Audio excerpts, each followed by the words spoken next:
Guys welcome back to my another mini vlog. এটা হচ্ছে জন্মাষ্টমীর ভ্লগ। আগের দিনের ভিডিওতে জন্মাষ্টমীতে কী কী শপিং করেছে সেগুলো দেখিয়েছিলাম। আজকের ভিডিওতে জন্মাষ্টমীতে কী কী করেছে এবং কীভাবে সেলিব্রেট করলাম সেটা দেখাবো। তো প্রথমেই তো জন্মাষ্টমী, গোপালের জন্মদিন। ওকে সকালবেলা ঘুম থেকে তুলে মা ওকে বিভিন্ন দুধ দই দিয়ে অভিষেক করিয়ে জামা কাপড় পরে দিয়েছে। এই জামাটা তোমাদের আগের ভিডিওতে দেখিয়েছি, এটা মায়ের নিজের হাতে বানানো। এখানে যেই গয়নাগুলো দেখতে পাচ্ছ এগুলো কিন্তু মায়াপুর থেকে কিনে আনা। আর মায়াপুর থেকে যেই জামাটা কিনে এনেছিলাম ওটা বিকেলবেলা পরানো হয়েছিল, কারণ পার্টি তো বিকেলবেলাই হবে বস।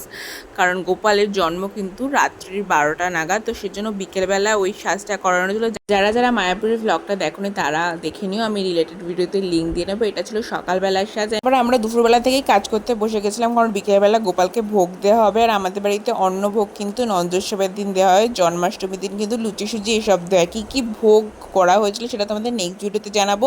ততক্ষণ তোমরা গেস করো। Stay tune for next part. Tata.